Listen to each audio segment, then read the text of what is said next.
I'm alive. Okay. We're going to have a very, very interesting show tonight. Greg Harrison is going to come on and tell us what he knows about these calamari clots in our blood and go from there. This is a new song. It's called Give It Up. It's a bit of jazz, a bit of blues to get us started. And hopefully whoever knows more about it will give it up and tell us what actually it is. But let's start this scene about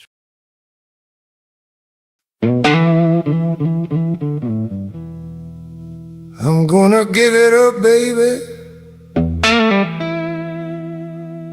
I'm gonna give it up for you.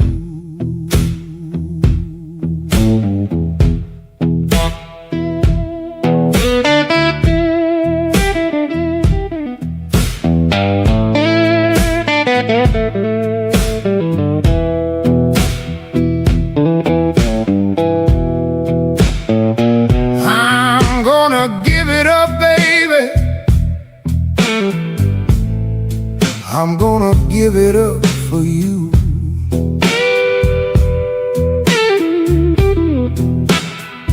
I'm gonna give it up for you, baby. Yeah, that is what I am gonna do.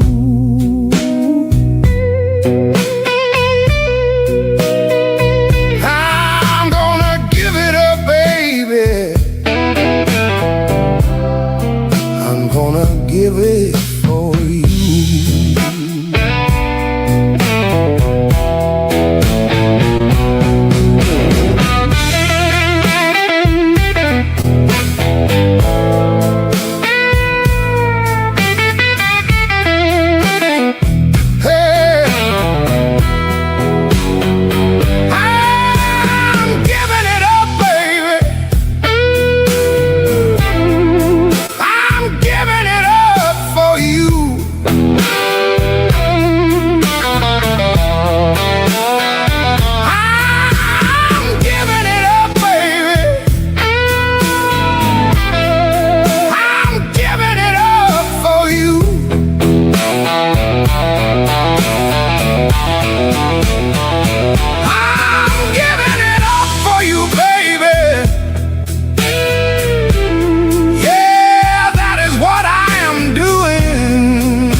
I'm giving it up for you, baby. Yeah, that is what I've done.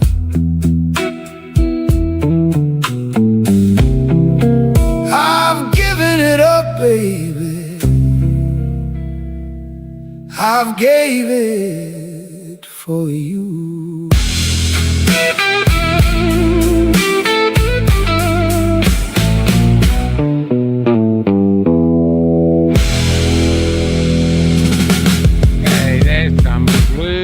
To start, here comes my partner in crime, the first doctor to be suspended for memeing about COVID.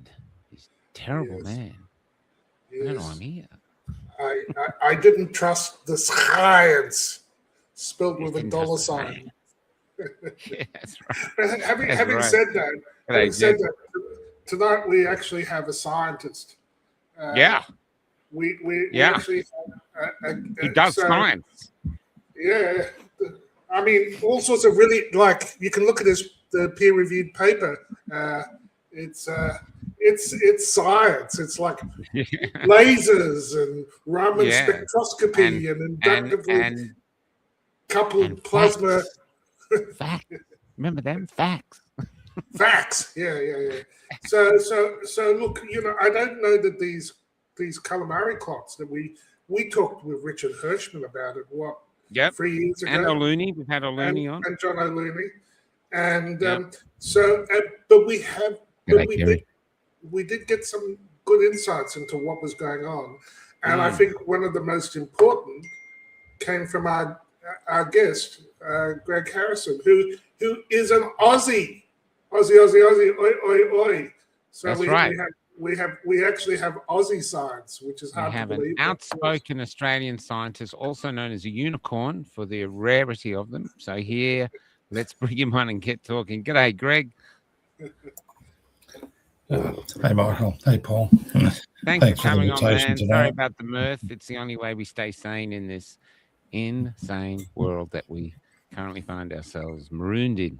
So, Greg, can I ask you first up, how did you get into looking into these calamari clots or these amyloid clots?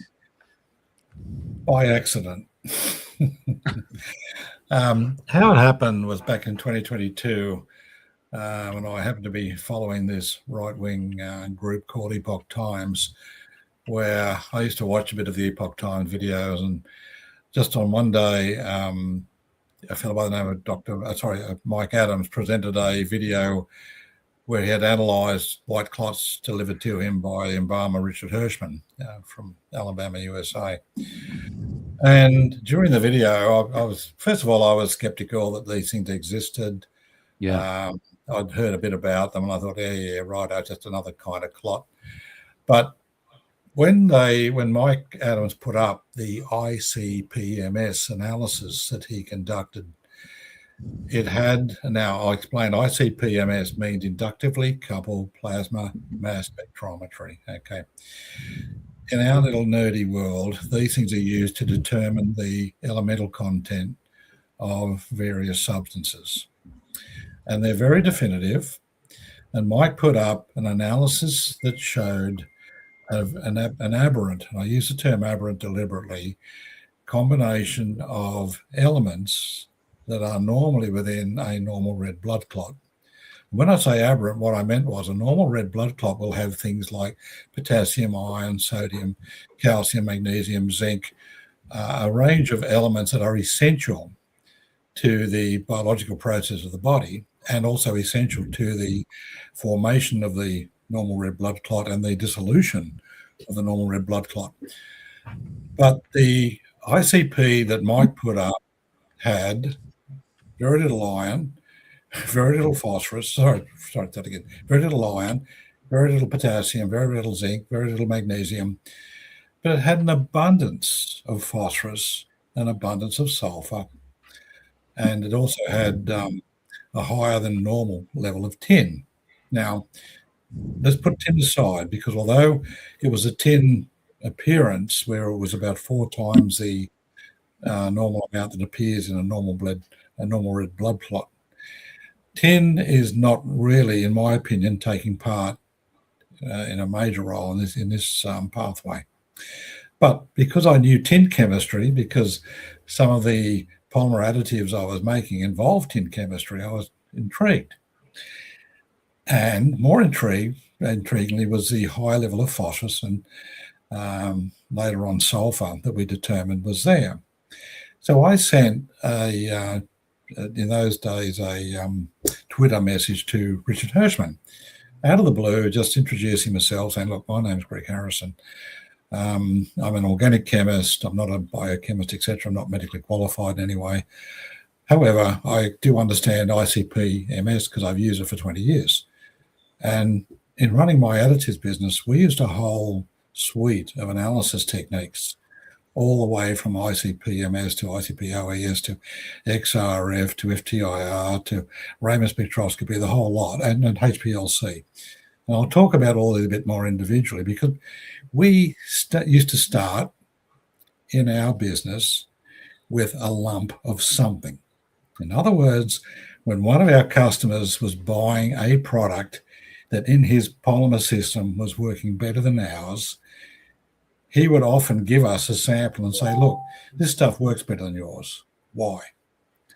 And we'd go away and tear it apart. And when we talk about this stuff, it's normally a complex mixture of chemical substances designed as for polymer additives, okay?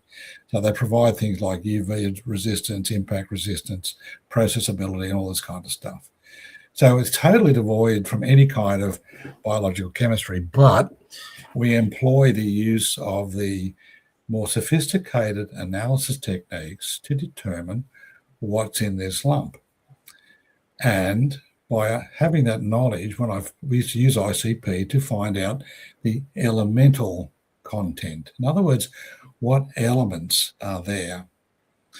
Once we had run, we found a laboratory, I won't name the country, but in 2 different countries, that ran 2 separate ICP results on the samples that Richard Hirschman kindly sent to us. Both laboratories came back with the same pattern: high phosphorus, high sulfur, and an absence of the normal blood marker element, zinc, iron, potassium, magnesium, etc. So then we said, okay, this is really weird. Why have we got so much phosphorus and sulfur there? We then, because again, I know, having done 2 years of my biochemistry in the early days, I knew there was a thing called HPLC, high performance liquid chromatography. And HPLC is actually quite a sophisticated technique that actually superseded a thing called moldy TOF. Now, moldy TOF was employed by, Professor Arnie Burkhardt, some years ago on the very same white clots that Richard had sent him. And he found, among other proteins, an abundance of fibrinogen, etc. But we did a HPLC analysis of our own. And unfortunately, the university that did perform this work forbade us to ever divulge their identity. And the reason that is that one, they weren't really permitted to use human tissues to do such analysis work. But secondly, we had to quietly, dare I say, misdeclare the samples as being from a non-human entity. Now, 2 weeks later, when the professor who ran the HPLC called us, he said, hey, I've just analysed this mess you've given me, this white clot, and I find an abundance of about 543 proteins. He said, oh, interesting. He said, yes, and they're all human. And we said, is that a fact? Because we had to plead ignorance that we knew where the sample had come from, and more importantly, that it was in fact human. So from there, because I had, long story, a number of colleagues working in Europe that were still working for me at the time, we sent some of Richard's clots to my colleagues in Europe, and they appear on the peer-reviewed paper that Paul was just talking about earlier. And they ran an amino acid analysis, which is amino acids are the building blocks of the proteins that appear in the HPLC. But going back to the HPLC, when we ran the analysis, we found an abnormal abundance of an aberrant ratio of fibrinogen. Now, most people don't know what fibrinogen is. They don't know why it's in the blood, but I'll explain that just briefly, if I may. The human blood of plasma contains hundreds of proteins, not thousands of proteins.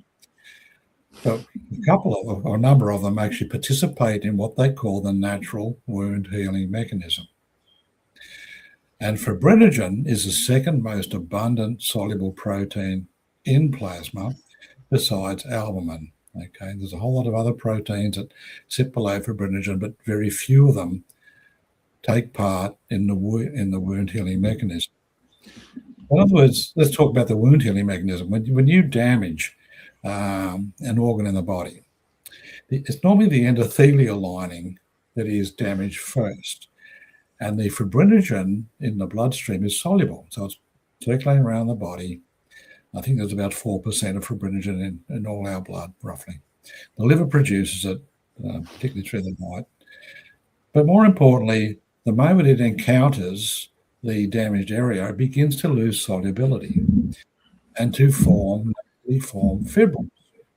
And this is what we call the wound healing mechanism. So that's in the naturally formed fibrils, of course. It covers the wound, stops the bleeding.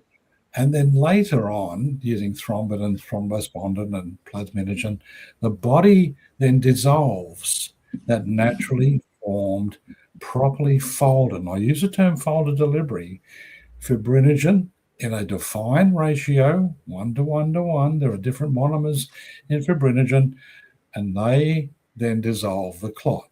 And that's how the natural wound healing mechanism works.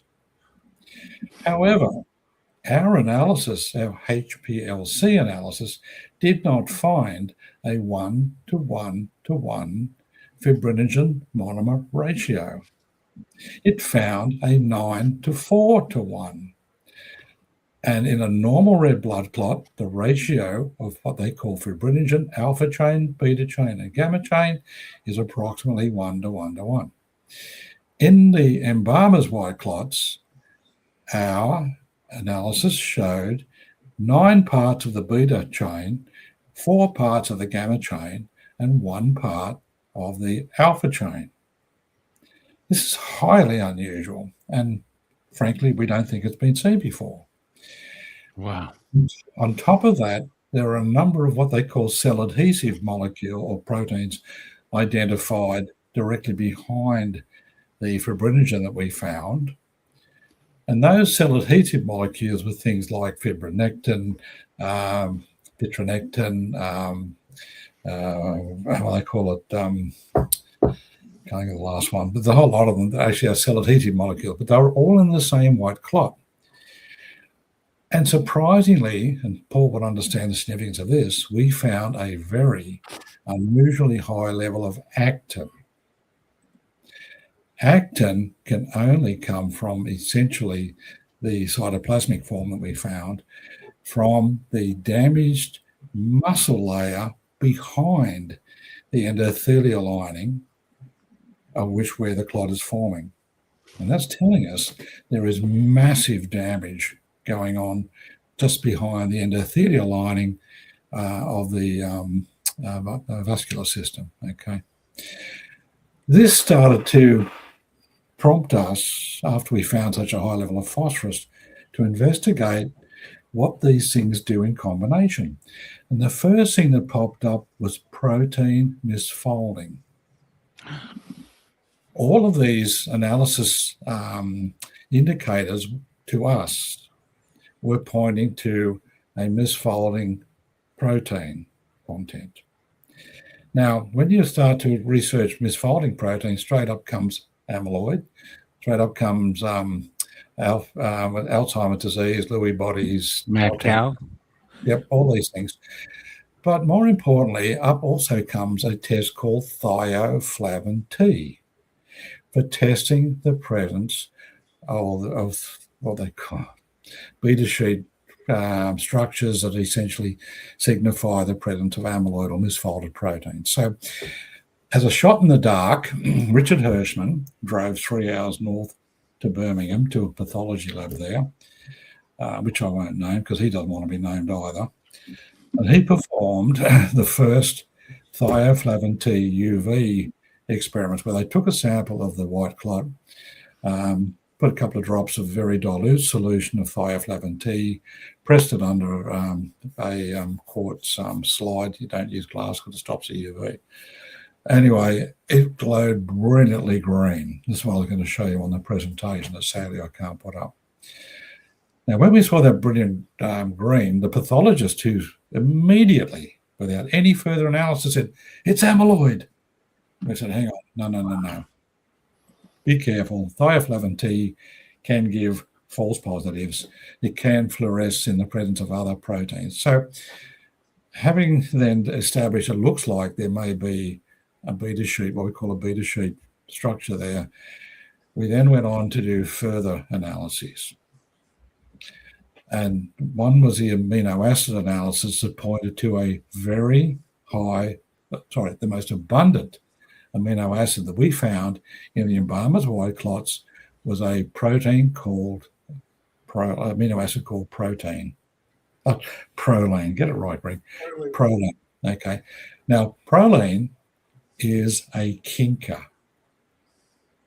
In other words, when proline engages another amino acid, it'll kink and begin to, we think, help initiate the misfolding process.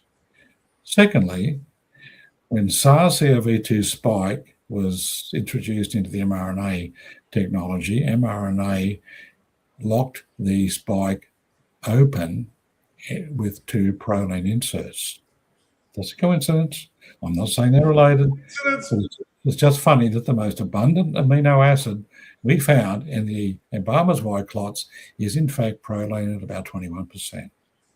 And again, the appearance of the amino acids, second most abundant amino acid behind the proline was aspartic acid. Now, in a normal red blood clot, these things occur at minimal concentrations. And I'm talking 2, 3, maybe 4% maximum. Here, we're talking 20% and 12%. So there's something wrong, again, with the white clots, but the presence of proline being such an active kinker is like phosphorylation, pointing to misfolded proteins. It's a shame I can try share my screen. I have a video. I want to just digress for a moment to the work that Dr. Kevin McCann has done. Now, Dr. Kevin McCann is a brilliant neuroscientist based in Japan. And it was Dr. Kevin McCann that actually first of all, take a step back. Before Dr. McCann did his analysis on the embalmers' clots, Richard and I both reached out to Dr. McCann, again, now by X, not by Twitter. And we contacted him and said, look, we've got embalmers' clots that are fluorescing brightly under thioflavin T. Kevin kindly agreed to take samples from Richard. Richard sent him 2 lots. One lot was 4, and the next lot was 12. So he's got quite a few samples over there. And a couple of weeks later, he came back and said, these look to be amyloid. To the point, Kevin did do a video, and he was the very first one, to our knowledge, that ran Raman, R-A-M-A-N spectroscopy on the embalmers' clots to definitively look for an amyloid signal. Now, we've got to be careful here, because just because you find what we call the amide shifts that are present, that doesn't mean it's fully formed amyloid, okay? And there's an argument going on about the conclusion we've drawn in our paper, where we're saying it is not fully formed canonical amyloid. It's stopping short. And we can explain why, by the way, by the sulfur and the phosphorus present and a few other things. But the point we're making is this is a new form of what we call amyloid precursor proteins. They're oligomers. They've progressed to probably, I'd say, roughly 70 or 80% of a fully formed beta sheet, but they don't quite get there. And our spectrometry results via Raman show this very clearly. But we're being misquoted by others saying, oh, no, it doesn't reach to 1700 centimetre minus 1 point, so therefore it's not amyloid. And the point we're trying to make is, and there are 3 papers I found, all describing the amyloid precursor proteins that begin to misfold but never quite reach the fully formed beta sheet that people class as canonical, or should I say classical amyloid. Now, I hope I'm not being too technical here, guys, but this is the complexity of what we're dealing with. And our paper reflects the deeper depth that we went to after Kevin McCann ran his first Raman spectroscopy and did a video, which I was really hoping to show you, where he clearly exclaims the embalmers' clots as being amyloid. I'm just wondering, I'll try an experiment and see whether you have a share screen function. You can Yep, do that if you want to do that. It's same, hit the TV with the cross, and then the first one up is share screen. It's interesting, 6 years ago, we'd be sitting here going, what What? You would have lost me at hello. 6 Oh. years in now, suddenly I'm going misfolded. Yeah, man. If it's misfolded, it's bad. I know that. And it's and we are keeping up. Well, I am. I mean, Paul's with you, but I'd suspect a lot of people are keeping up. And this is where we're at. So yeah. Yeah, We've this is exactly leveled right. up the population over the last 5 years, especially the skeptical community. They've learned all sorts of things that you would have never guessed. Oh. Oh. What'd you say? All sorts of things we could have never guessed. When between us. Hopefully Greg will reappear in a minute. So he was saying before we started that, look, I'm not a. Look at this comment. I'm not a.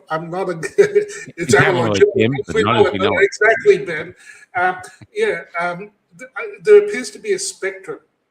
There appears to be a spectrum, which is a question I have for Greg. But proline, no, it is proline. Proline is a yogurt.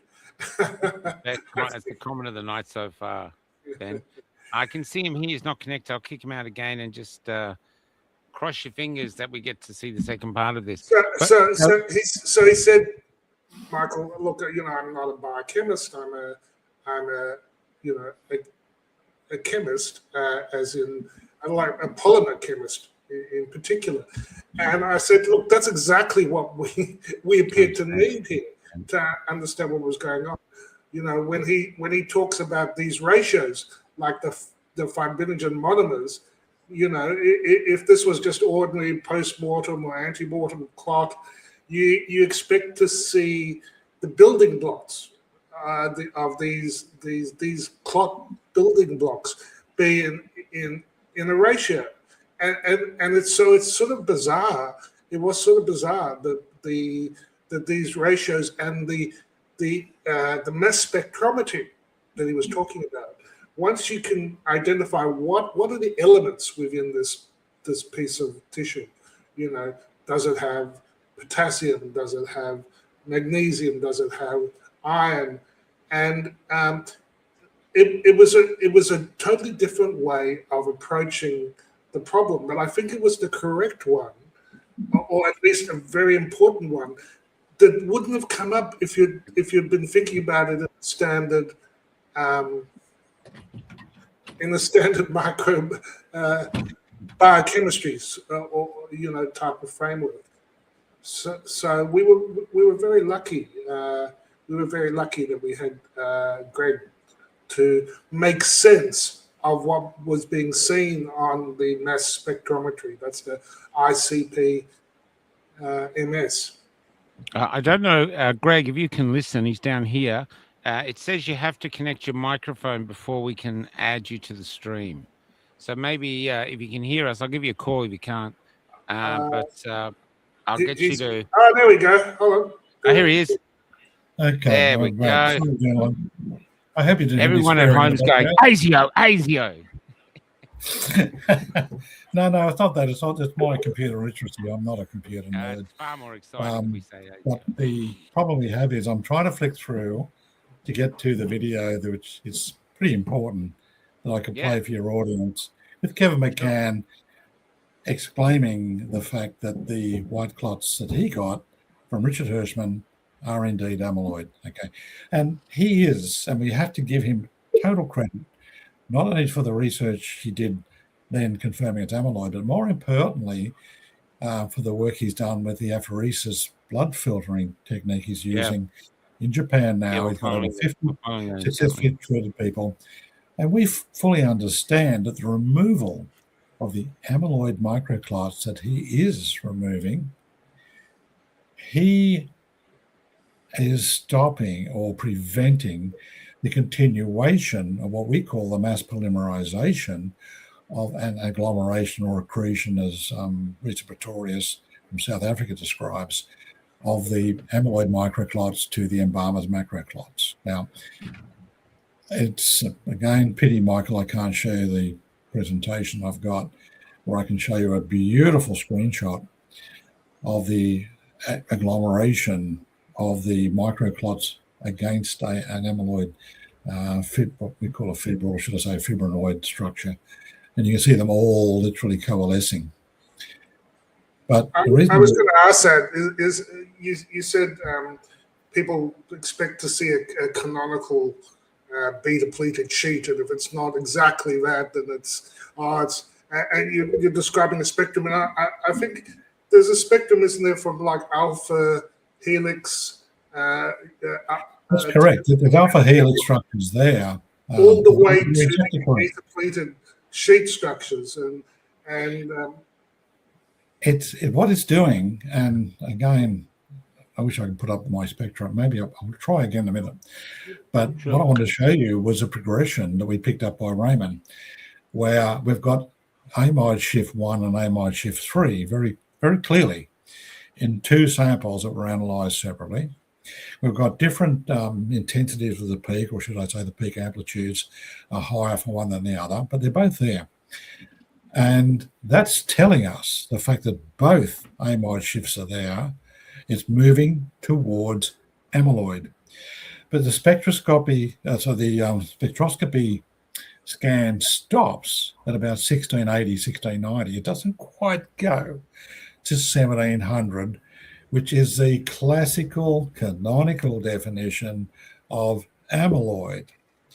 And we have the problem that although there are papers, peer-reviewed papers, written and published describing how this can be truncated and stopped and progressed only to, say, 3/4 or so to full amyloid, you've got the medical fraternity saying, oh, it's not full amyloid.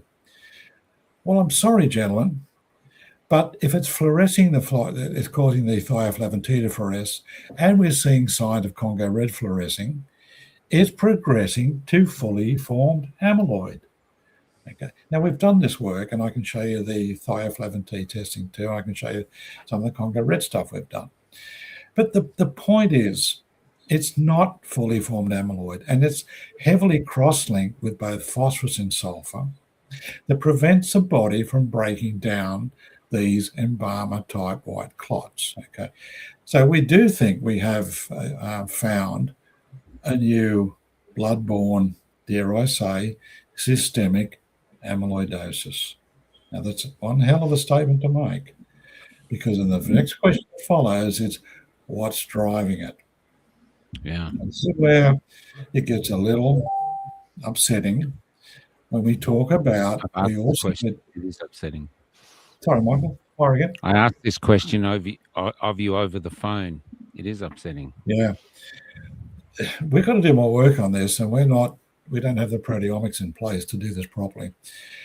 But we picked up in the Raman spectroscopy we've done a signature peak, supposedly according to 2 peer-reviewed papers we have, of spike protein present in the amyloid light clot. Now, just because the 1383 peak is there in both of them in different again amplitudes, doesn't mean it's spike. We have to be very careful on that, but what it's indicating is it could be spike. And we know that Dr. Ryan Cole did perform a dibenzidine histology staining of the same white clots that Richard gave him it turns brown if there's spike present. And he found it was all salt and peppered all over the sample he got. Dr. Arnie Burkhardt also did Congo red staining on a whole range of tissues taken from all over the body, not just clots, but certainly of heart and lung and what have you. And he was able to show the Congo red fluorescing. So seems to be the problem is the medical fraternity either don't want to embrace or don't understand the significance of finding all these markers pointing towards the presence of an amyloidic. And I won't say it's amyloid, and I won't say it's we think it could be the 37th type of amyloid. There's normally 36 types of amyloid that have been identified. We think this being blood-borne and not tissue-borne could be a 37th. And let's go back to that statement too, if I may, Michael. The reason I say the 37th type is that the 36 types of known amyloid, including tau tangles and Lewy bodies and all this stuff, and the alpha-synuclein and all the different types, are tissue-borne. From what we can determine, this is blood-borne, driven by the misfolding of the high abundance of fibrinogen in the bloodstream. And we don't think that anyone other than Risa Pretorius, and dare I say Dr. McCann, who certainly is aware of this, has woken up to the fact that we have a misfolded fibrinogen basis for these amyloidic clots.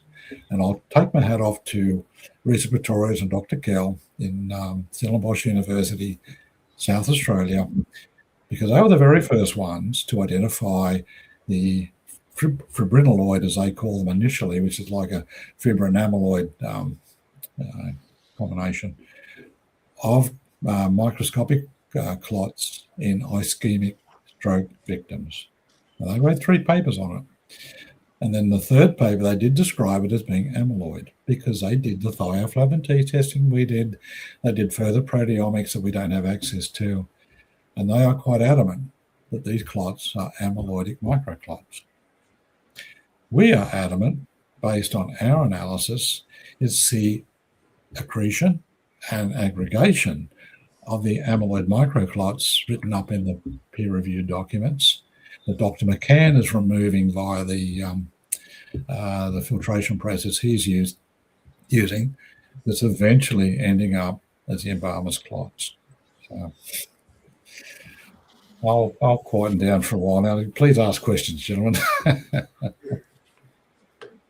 One of the reasons to have you on is I interviewed Wendy Daniel the other night, who's a prominent Anti Vaxxer, has never taken the vaccine or any vaccines I know, and she has had one removed from her veins in New Zealand, and the guy in New Zealand who did that had an hour-long conversation with me on the phone. He doesn't want to go live yet, but he was telling me how they did that. And that he was saying that it actually formed once it got outside of the body. They took blood and then they went through a process. Have you heard of that?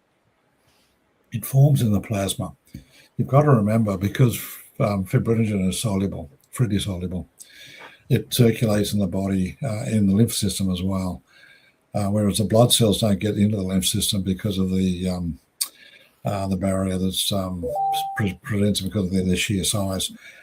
But a true solution in which fibrinogen forms does end up in the lymph system.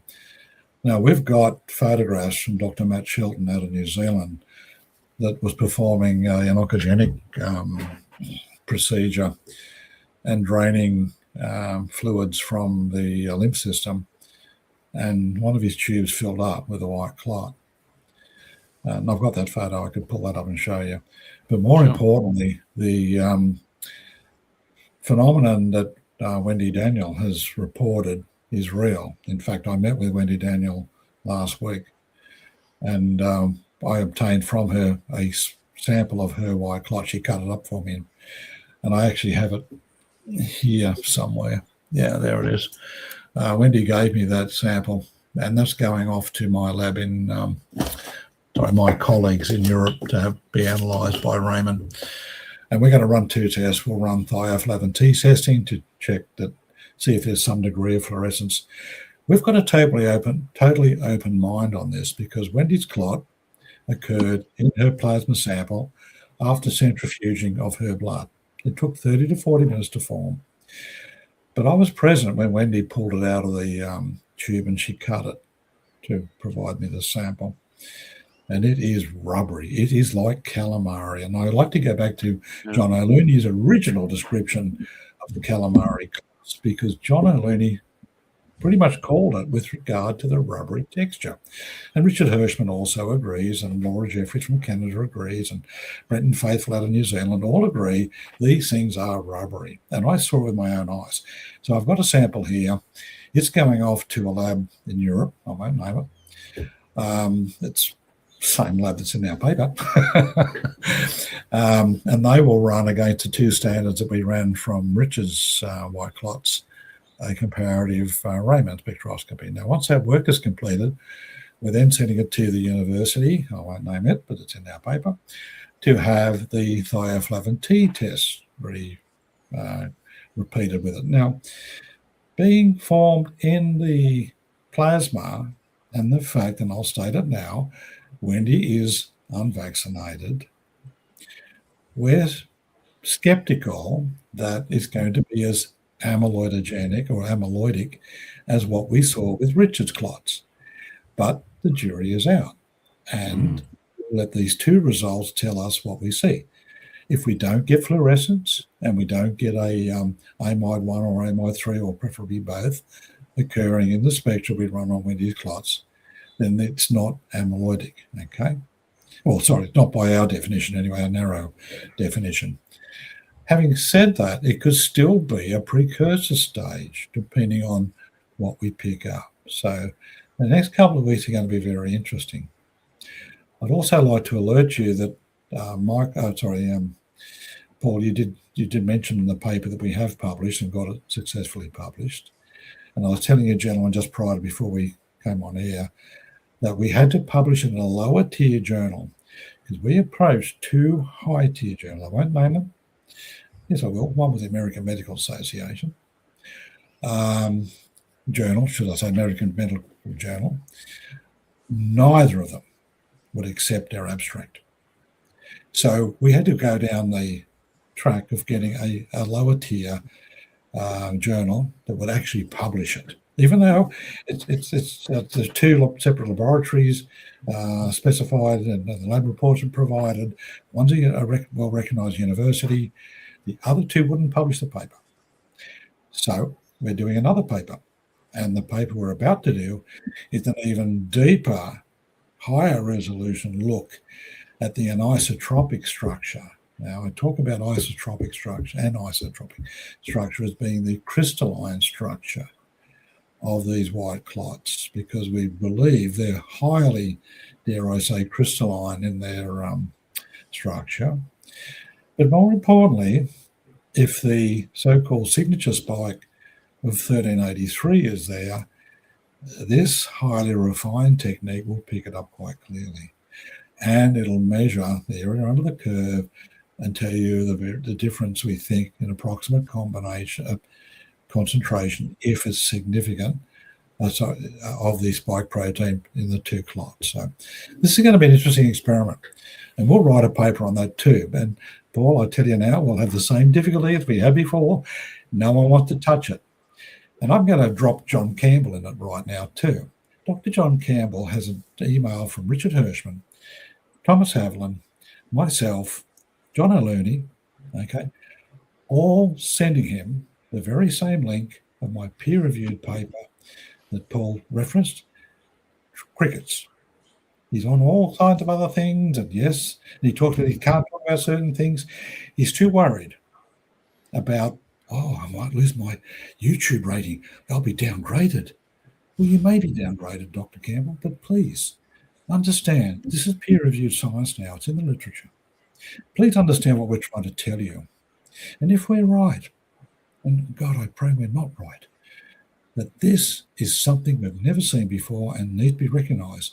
Because the frightening part now, gentlemen, is that Richard Hirschman, as late as 2 days ago, the last time I spoke to him, is confirming he's still seeing them in 40 to 50% of the bodies he's embalming.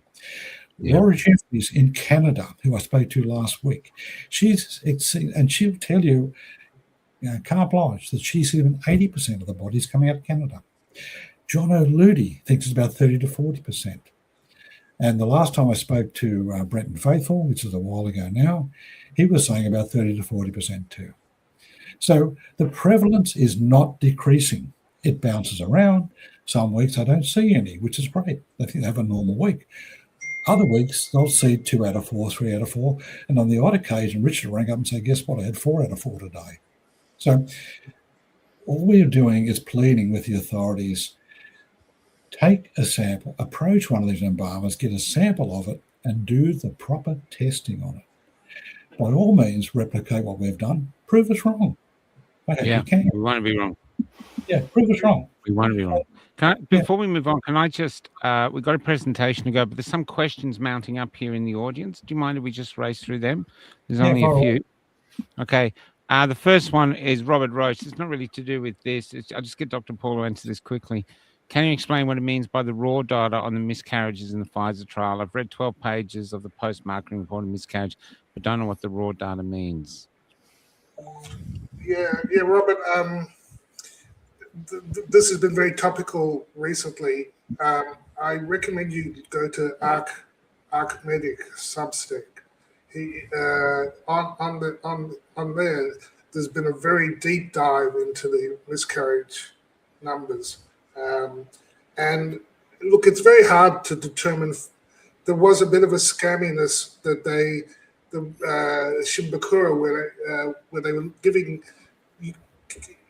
using numbers from the second and third trimester. It's a bit like saying the child's 12 years old, they didn't get a miscarriage. It's too late. But it's very hard to get data in the first trimester because often people don't know exactly when they've gone pregnant. Even the most thorough, there is at least a doubling of miscarriages. So there's no question in my mind that there's a problem there. The question is how bad is it, and in particular, how bad is it in the first trimester? And I'm not sure that the 80% figure will hold up. But if it's even just a doubling, and you've given it to millions of pregnant women, it's a tragedy. So. That's just a brief point on that. Greg, about the spike, you mentioned spike protein. I've just got a few more questions, just a few more, because I think it's going to be quite heavy, and we'll just race through these. So if a vaccine-injured person has glands under the armpit that keep swelling up and down, are you saying the amyloid could be there? Was that too big a thing to do?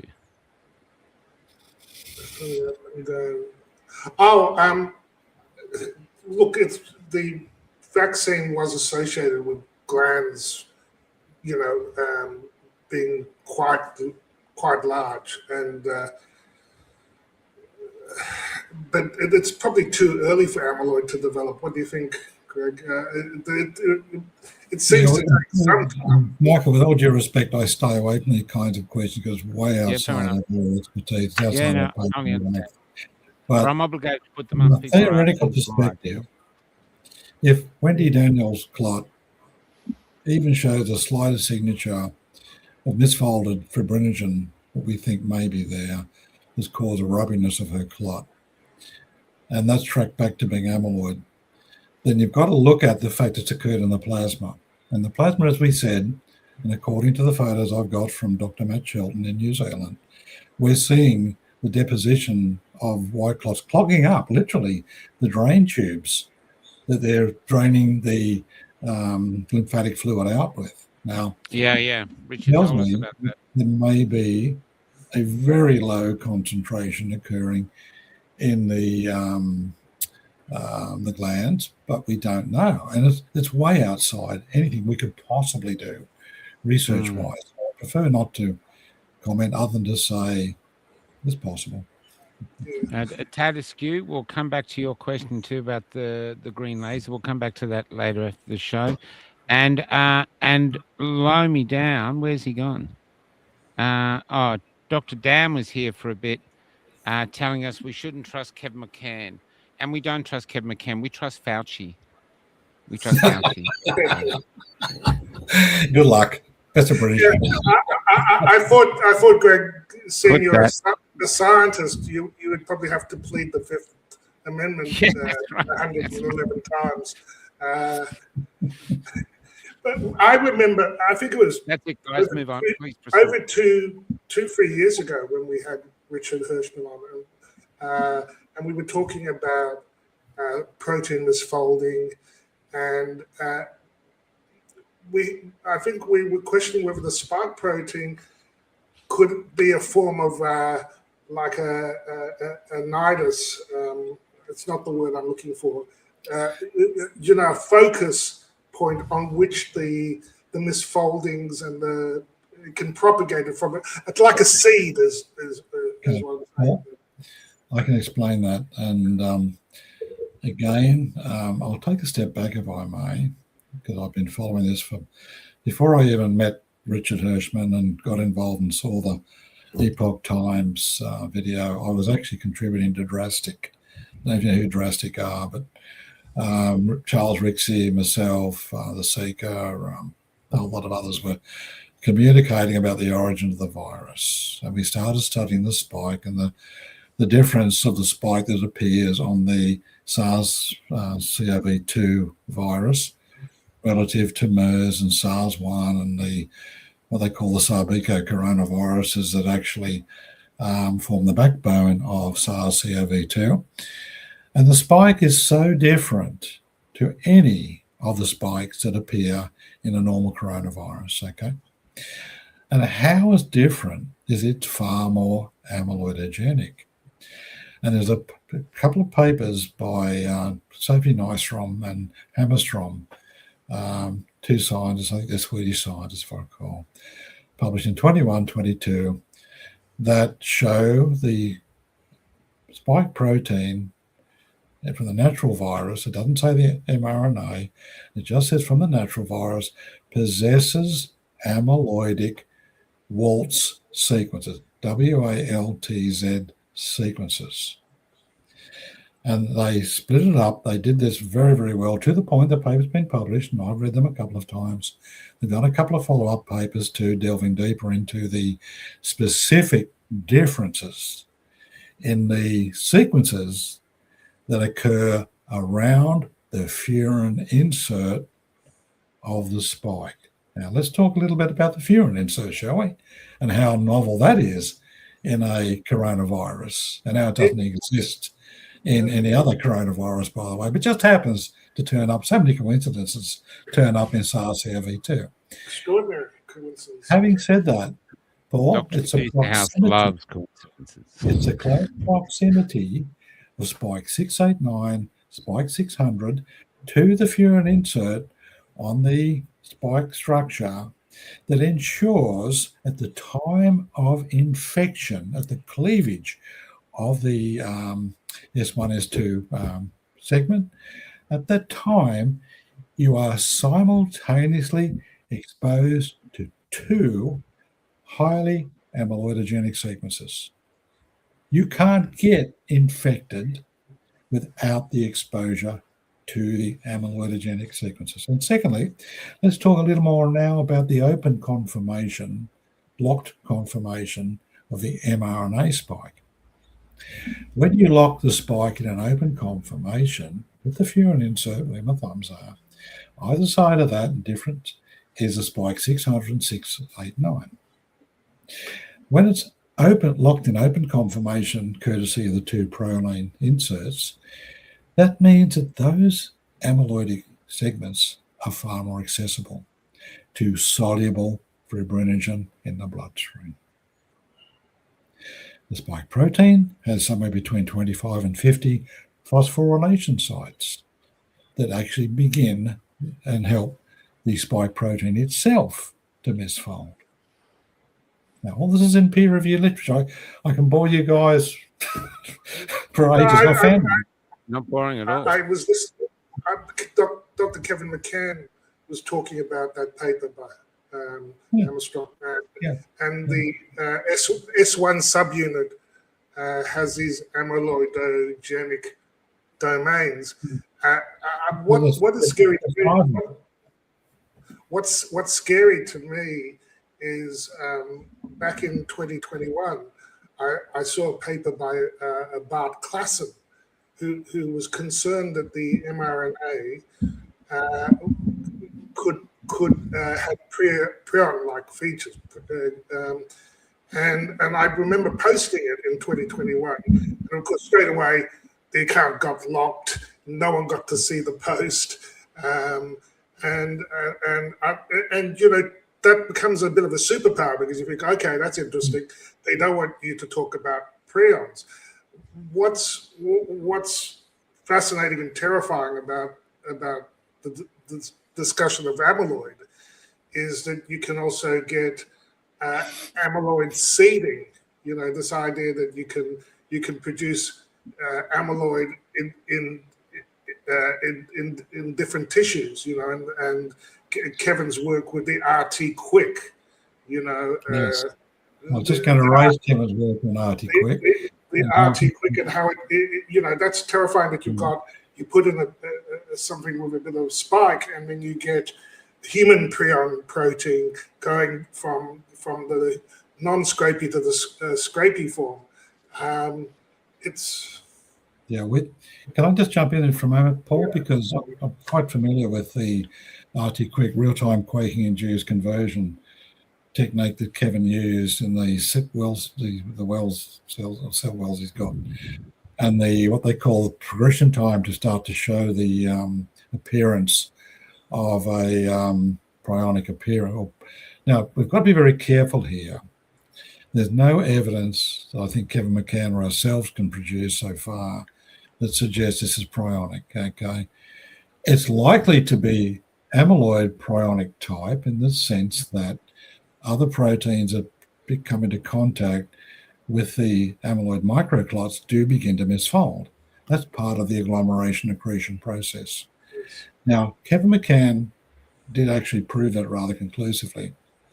It was a Sunday afternoon with my wife and I when I got a phone call from Kevin, some weeks after Richard Hirschman had sent Kevin the second set of samples he got. And he said, "Greg, I need to talk to you now." And in those days, Kevin and I were relatively open. These days, we don't talk much because we've had some differences of opinion. But the thing he told me was he was worried about the well-time increase in the RT Quick, where he got a sizable signal within 7 hours. And normally it takes 15 to 24 hours to develop the same type of peak. So anyway, all great, should I say. So that opened his eyes a lot to it being amyloid prionic. And the reason we draw the distinction is it appears to be, yes, it's happening around the body via the spike protein and the carriage of the lipid nanoparticles that ensure the mRNA spike generation in a whole range of organs.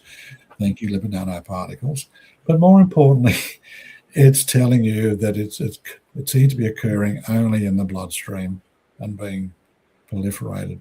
That doesn't mean there's any proof it's a mad cow disease or Creutzfeldt-Jakob disease type phenomenon. No, but what I was saying that I was worried about, I know I conflated it because I started off with my story of Bart Klassen in his paper, but just the idea that amyloid can cause a type of infectious folding. It's not prion disease, but it's similar. It's similar. That's why they call it amyloid prionic, because it's causing other proteins that come into contact with it to begin to misfold. And that's the scary part. The cross-seeding, I think it's called, amyloid cross-seeding. It's not strictly, Michael, like a prion, but it's got real similarities enough. And when I read that paper in 2021, it scared the shit out of me. And the fact that it was censored didn't help.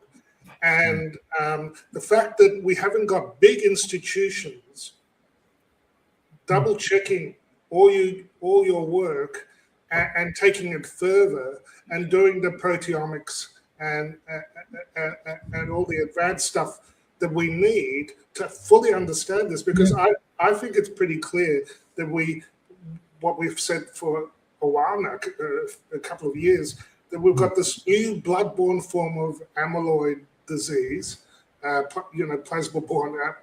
It's a new class of disease, and no one, except just a few of us florid cookers, actually, and even fewer who actually have access to the equipment and the expertise to investigate it. Yeah. I'd just like to pick up on that, if I may, Paul. That's exactly right. I mean, you've got to remember, we've started working backwards. In other words, we got sent samples of white clots because I used to analyze competitive products. So first thing you think about, what are you going to do? Okay, fine. Identify the elements, work backwards. Now, we've only used, dare I say, schoolboy techniques. I mean, this is not rocket science what we're doing. And I'm a bucket chemist. I'm only an organic chemist. I'm not, as I said, medically qualified or a biochemist. I know enough a bit about biochemistry to ask silly questions. But the point I'm making is we're using really crude stuff to do pretty simple evaluation. Even the Raman spectroscopy is simple to do. When I say it's it's expensive bit of kit to run it on, and more importantly, they are highly sophisticated instruments that require a spectroscopist to fully determine what the spectra is telling them. But these guys do it day in, day out, and they do it for industry. And as I said, a whole range of other people looking to understand what it is, this contaminants, or we've got a strange lump of something that it is. The point is the CDC, the TGA, and others have easily far more sophisticated equipment and far more likely to be able to fully characterize what we're describing here. But none of them, to our knowledge so far, have taken any interest in the reports. And more importantly, it's not hard to get. I know for a fact Tom Haviland has sent, this is Major Tom Haviland, who's conducted the embalmer surveys around the world. He has sent actual samples provided by Richard Hirschman to the CDC. And I'll tell you another thing, and I've got to be careful here too. Some months ago, Richard Hirschman embalmed the body of the father of a CDC representative. Just by coincidence, Richard Hirschman happened to be in the mortuary performing an embalming. The CDC representative, who we do know, but we won't name him because he doesn't want to be named, came in, and just by coincidence, Richard Hirschman was there, and the CDC guy asked the funeral home, who's going to do the embalming? And he said, why? He said, I just want to see if there's any white clots in my father. And because I'm not, you can get Richard back on, he'll verify this. Wow. Yeah, I would. Yeah, he's just traveling at the moment. So he'll verify this, and he'll say, look, what happened was I got called into the mortuary section, and he said, I want you to tell me if you find any white clots. We said, yeah, okay. So the guy went and sat outside for about 2 hours, I believe, while Richard did the procedure. He identified 2 samples of white clots. And he then gave the identification to the CDC guy of his father. In other words, he got the toe tag and the whole lot, and he gave him the clots. And we've heard crickets since. Now, I know I shouldn't be probably talking about this now, but this is the level it's going to.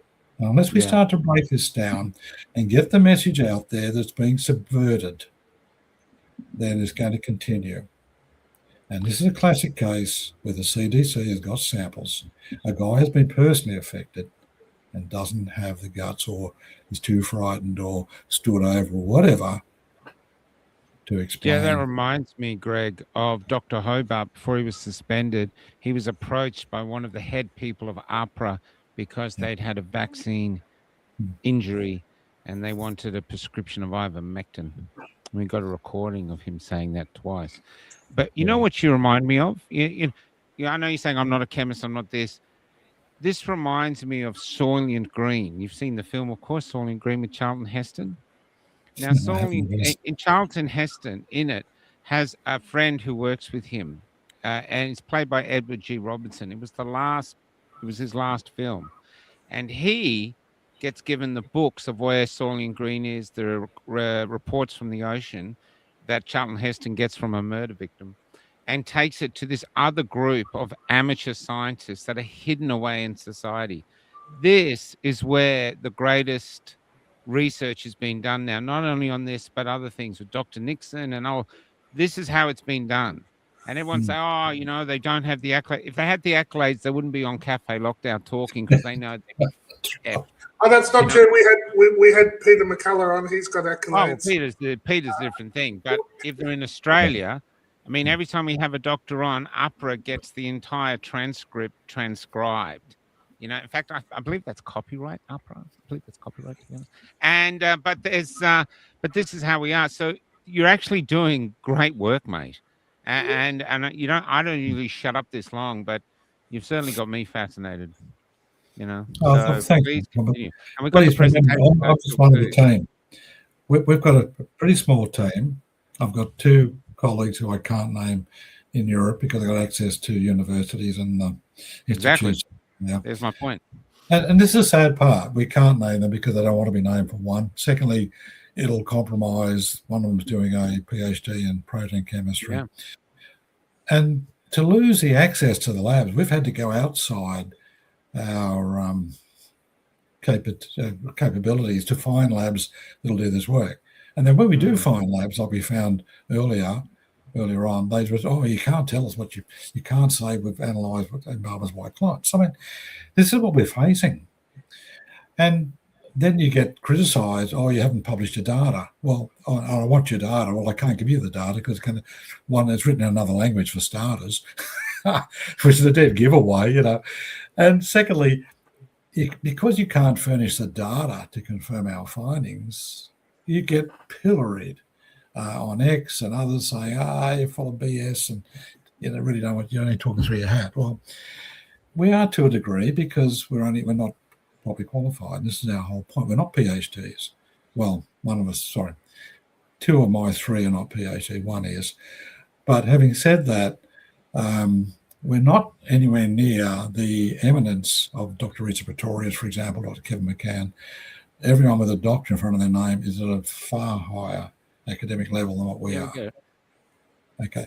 However, in the industrial world, we do use the same toys. We all use the same types of equipment, and we have to interpret what the equipment is telling us. And we use a whole range of analytical techniques, and you do become familiar with it.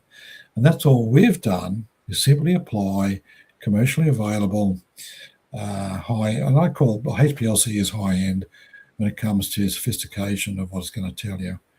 And we understand how to interpret those. But that's as far as we go. We don't step outside what our data is telling us. But one thing I assure you, we are continuing this. Now that I have Wendy Daniel's clot, I think the next paper we write will be very interesting, assuming we can get it published. If I may just finish up tonight as well on X, Dr.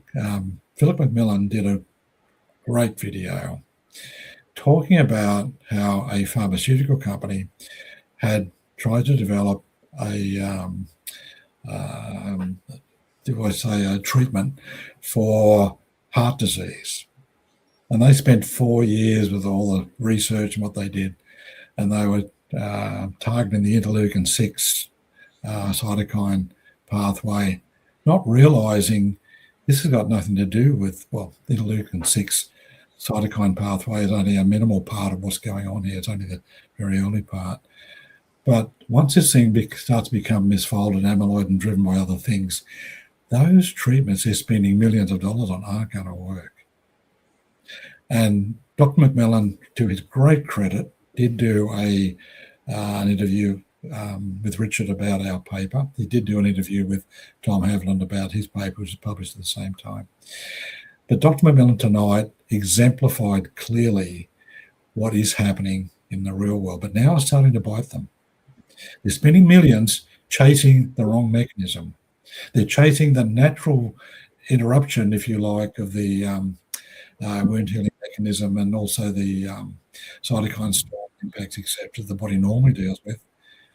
And they're either ignoring or oblivious to the amyloidogenic nature of the spike. I'll leave it there, guys. They're missing the point. Earlier, you talked about the fibrinogen monomers and how the 9:4:1 ratio, which is not how it is in nature and in normal clots. You had an explanation for that, didn't you? Based on yes, yeah. In the literature again, the ratio when you form a normal or properly formed fibril by fibrinogen properly polymerizing. I'll use the term polymerizing. It's the 3 monomers polymerize in a structure. It's a bit like lock and key. In other words, the body because the structure's formed naturally in the right ratios, is not misfolded, the body can dissolve it, okay, via the thrombin, plasminogen pathways, etc. The problem, what we found in our HPLC analysis, it's a shame, Michael, it might be in that presentation if you want to try and pull it up. I think I might have put in that presentation. We can show you what we found. Tell me when you're ready. Yeah, have a look at it. Just flick down. That's the first one where we did the ICP. Keep going down, if I may. Just keep going down. Keep going. Keep going. It's the ICP. Right, so that's them. This is what we're talking about. These are the things, and these form once they're outside the body. This is what. Well, they're forming in the plasma. When you say outside the body, they seem to be forming in plasma. That's correct. But these were formed inside the body. These were removed by Richards. So. Yeah, Michael, some of them have this sort of layering aspect that they find in them, which doesn't happen outside the body and post-mortem. So there are some, they are starting to find some of these in live patients, and they are. I've seen one taken out. Post-mortem and post-mortem. They're taken out of cadavers, so you've got to. You don't want to. I've seen one taken out of a live body in a neck operation. We used to play that for a bit. They cut the neck. Yeah. Keep flicking down, please. Just keep going. Keep going. Keep going. Keep going. Keep going. Keep going, please. Keep going. Keep going. Going. Keep going. We'll come back to some of these slides later. Keep going. Keep going. Keep going. It's a table that'll come up shortly, I hope. Keep going. Here we go. Next one. There it is. Okay. If you focus in on this, Paul, this is what we found now. Remember I said to you the HPLC revealed 543 proteins in total. These are the top 21 proteins by concentration. So we had to manipulate the counts and the data we got. And I'll give credit where it's due. This is Dr. Bruce Rapley's work out of New Zealand. Bruce and I were working together in the early days. We actually worked together on this, and it was Bruce that initiated the analysis, or able to get the analysis done by the HPLC. And this is the table that he generated based on the counts he got. And you'll notice here you've got 35% of the beta chain, and you've got 16% of the alpha chain, the gamma chain, then you've got 4% of the alpha chain. Now, this is highly disordered.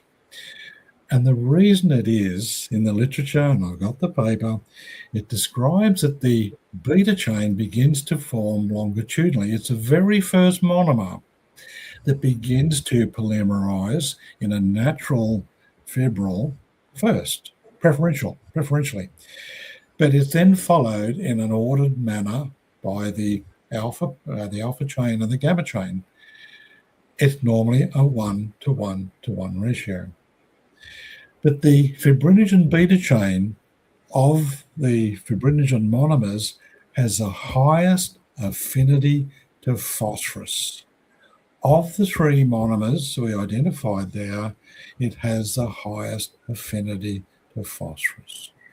And we did the calculations, we had to use AI to do it. We found the phosphorus affinities of the first 21, and this is the descending order that it appears according to classical chemistry or biochemistry. So I tell you all this because in here you'll also see the actin I talked about at 2.6%. That's a massive amount of actin in a normal red blood clot. It doesn't occur that high. You might get it up to 2% if you're lucky, but even then it's got to be massive damage of the muscular layer behind the endothelial layer. And I talked to you all about the other adhesive integrins there, of course, vitronectin I talked about, fulminant factor. You've got the other thing that's quite interesting, the myeloperoxidase. Where's that? It's under the blue one, blue. It's sort of in the middle. This one here. Now, this one's fascinating because that is signifying the NETs presence. Okay, the activity of the NETs. You've heard of NETs, of course. You can explain that to the audience if you like. Yeah, come on. Well, no, but neutrophil extracellular trap. Thank you. But the reason I asked you that, Greg, is Michael, working out why these. See, you're taught coagulation pathways in medical school. Yeah. What we were dealing with, looking at, we weren't taught about in the textbooks. You don't get these sort of ratios in clots. And this is why you needed an organic polymer chemist and people who are not in the standard thinking to actually understand why these things are happening. And because it came along chemistry principles rather than biochemical principles. So while everyone's stuck in the biochemistry they learned in university or med school, it's not helping them unravel what this new illness is. So this is why it's such a treat to have Greg on and explain what they were finding on these tests of the clots. That was cool. Michael, could you just get out of the next slide, please, which I think is the amino acid. Yeah, there we are.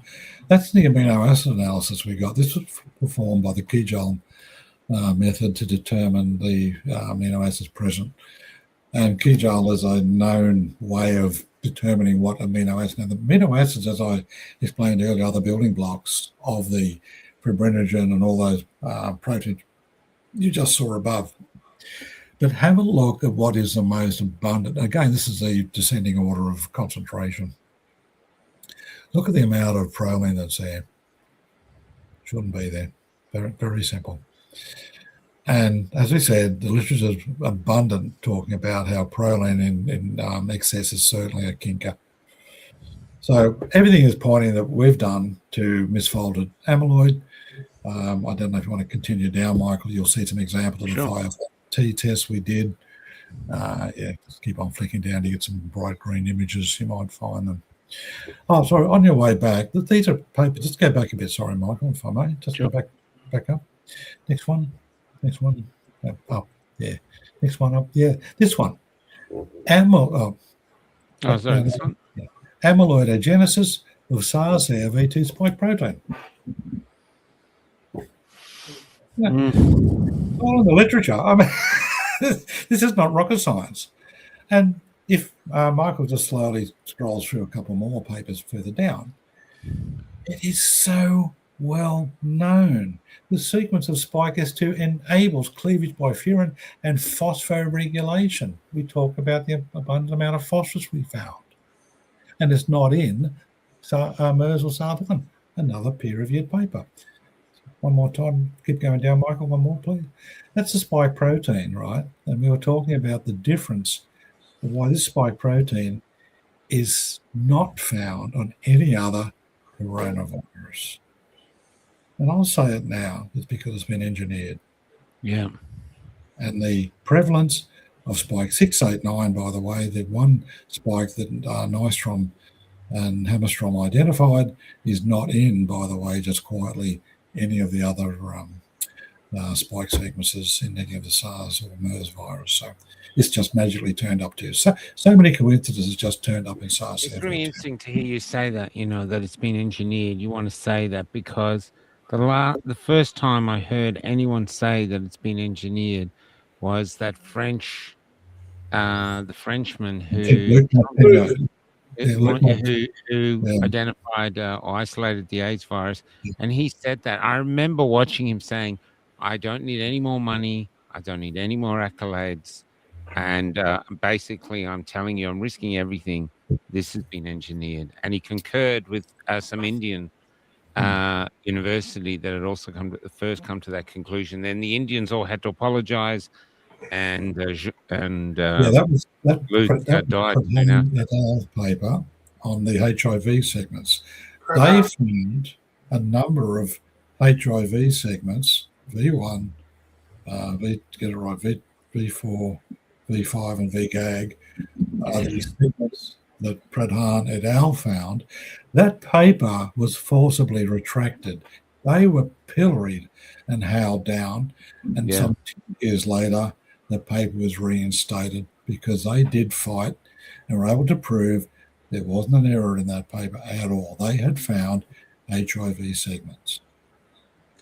Yes, it was one of that and the furin cleavage, the discovery of the furin cleavage site on, that in 2020 made it pretty clear to me that it was a lab origin. And you made the point that furin site was the thing that made it different from the bat viruses that allowed it to infect humans and other species so easily. And just if you want to stretch the incredulity even higher, it sits within a 19 nucleotide segment, which is patented by Moderna, I think, in 2016. And there's papers on that too. So and you can argue whether it's 1 in 3 trillion or 1 in 250,000 or just what variant of impossible it is. But when you get too many impossible things, it's very dense coincidence. Too many coincidences, Paul. You're quite right, and you're precisely describing what happened back then. And the appearance of the furin insert, it also has what they call CGG rare codons in there. Now, the rare codons actually help optimize the furin's activity specific to ACT2 in humans. And Ralph Barrick did papers on using that particular codon combination, precisely describing this activity. So you've not only got the furin insert turn up, you've got the CGG codons in there as well, and normally used in splicing. So anyway, yeah, all the different vaccine manufacturers all made spike protein, but they use slightly different codon all have different codon optimization, but somehow they all miraculously had these palindromic sections that make them CRISPR make them useful as CRISPR anchor points. So I don't know. That's. I predicted that they were going to start coming out with CRISPR-based, treatments. It's heady stuff. It's really heady stuff, and I think we should skip down a bit further, if we can, Michael, if time allows. I just want to show you. Yeah, I'll just go back to that paper. That's a good one. I'll just back up again. Keep going. Oh, Cossini. Up. No, you're going down, I think, are you? 37, 36, 35, 34, 33. Yeah, this one. Sorry, go back again. Go back one more. Back down. Oh, yeah, sorry. This one. No. That's 32. One more. Yeah, there it is, that one. SARS-CoV-2 infection triggers phosphorylation. Why do we find a heap of phosphorus in our ICP analysis? I mean, the literature is abundant. It's amazing if you just go and do simple literature searches.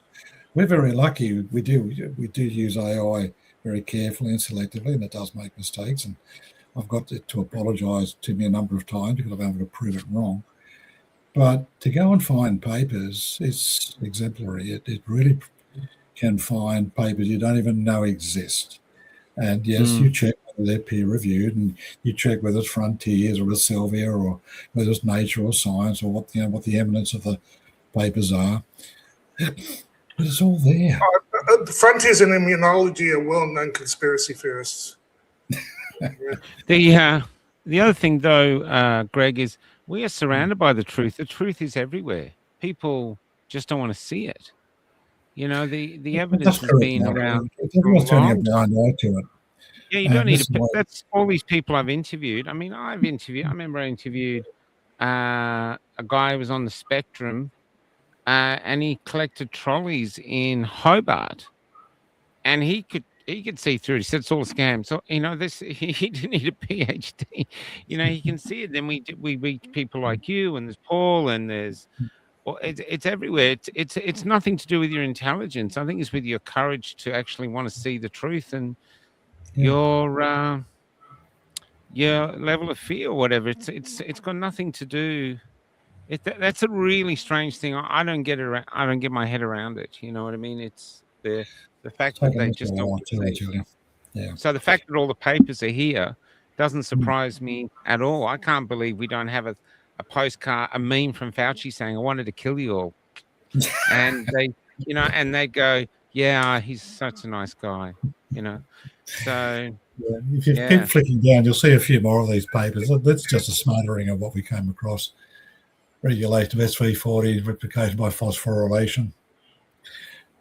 I think the best guy to interview would be the patent clerk because they come in with these patents and go, "Oh, we got a 5G network. It's going to zombify the world, and we press a button, we can This kill is anyone." The guy goes like VINA. Sorry, $25. this is the most important one. You know. This paper here, oops, if you go back up again, you just missed it. Sorry. Done. Yeah, that one. That's an Istron paper. That's the one that's got the spike sequences, the Waltz sequences I talk about, clearly defined, clearly analyzed, peer-reviewed, graded with from most amyloidogenic to less amyloidogenic. Also giving examples, photographic examples, microphotographs of the actual structures that each of the different spike protein perform in vitro.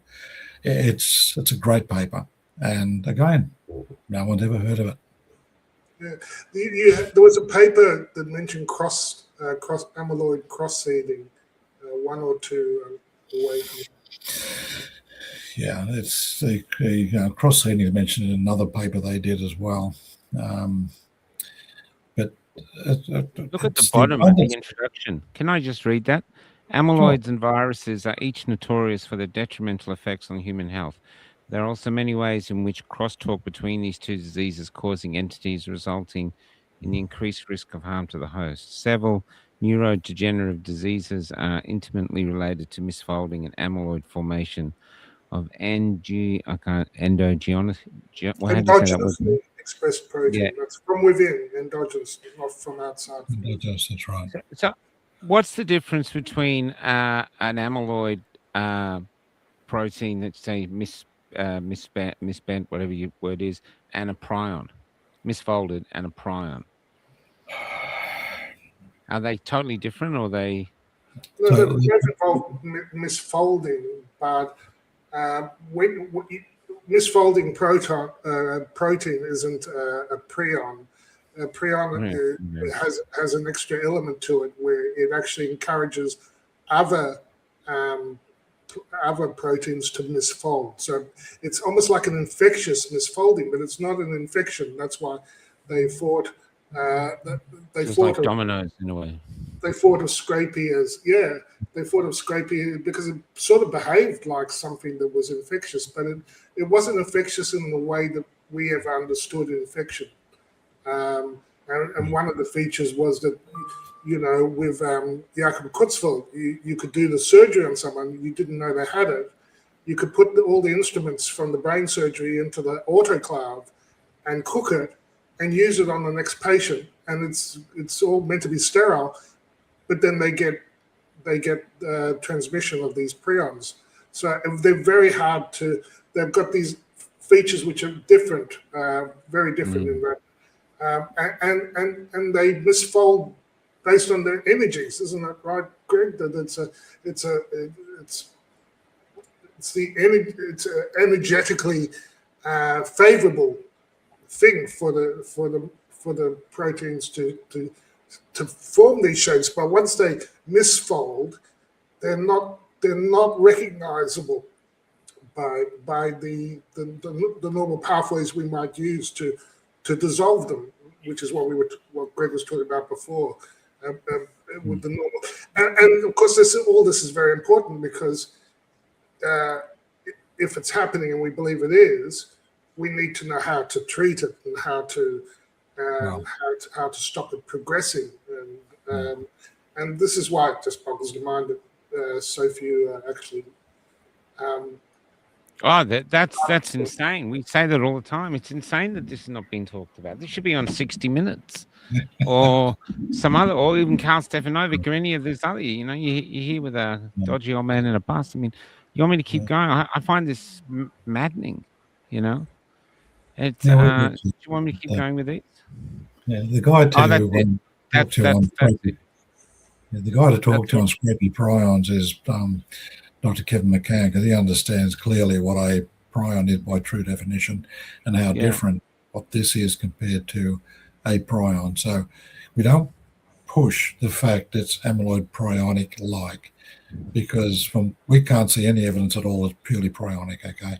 And we're staying away from that because it's outside our capability and understanding. Yeah, that's cool. But McCann does understand it, and he has a deeper insight into it based on all the work he's done, specifically around the amyloid microclots that he's literally dragging out of so many patients.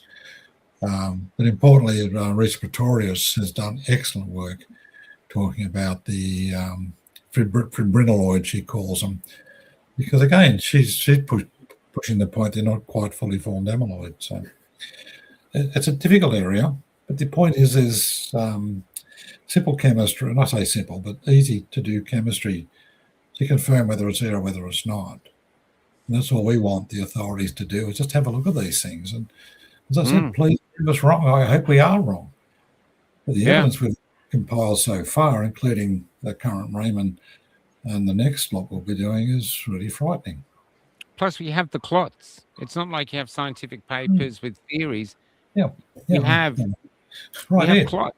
You've got one there. Richard Hirschman has some load. John O'Looney has some load. That's out of the plasma. That's out of centrifuge plasma. Sure, it's come out of blood, but anyway, we'll find out more. It shouldn't be. You don't have to be. You don't have to be a rocket scientist to know that calamari shouldn't be in our blood. I mean, it's just. That's not a clot. That's something else. No. And, it's really disturbing. I think it should be a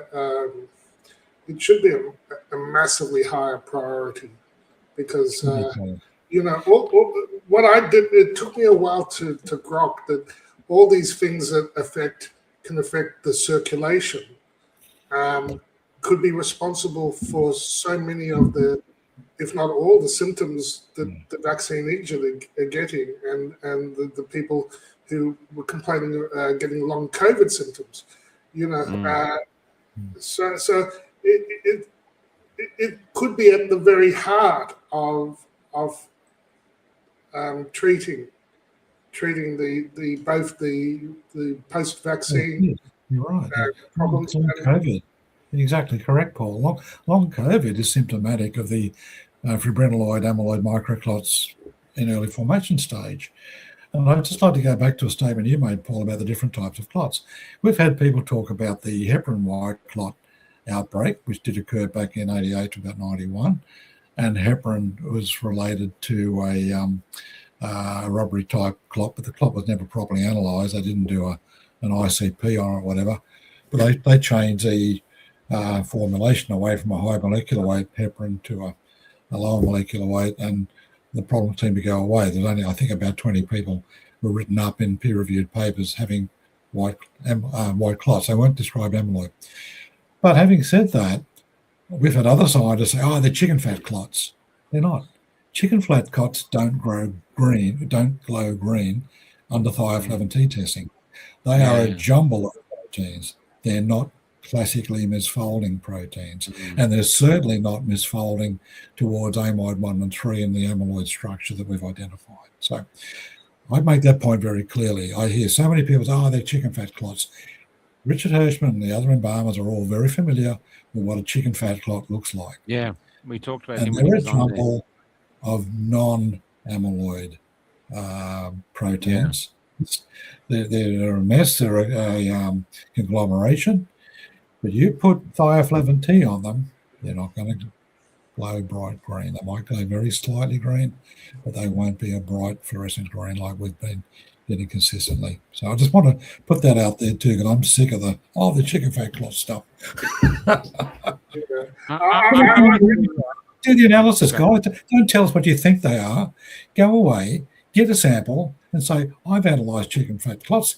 Here we have. I've got the AMY1 and 3 in that. I've got the thioflavin T. You're wrong, Greg. Knock yourselves out, guys. I'd like to thank you for not actually coming up. It's because you do these shows, and I think people are frightened that we're going to make huge statements that we don't know anything about. I said to Paul before you bring on, let's just hear what he has to say. And I love the fact that you're just telling us what you found. You're saying, this is what we have so far. I just want to show you the most terrifying thing that I find, because I use this, but look at this. This is a perfect thing. So I always used to love seeing these growing up. So here it is here. New frog acts like a kangaroo discovered in Peru. This is making mainstream news about a new frog that acts like a kangaroo, probably because it jumps. And that makes world news, right? And it just looks like a frog, but that makes world news. We've never seen this stuff before. That's one thing we know. This is something, or it seems to be something new, and it's hardly anywhere.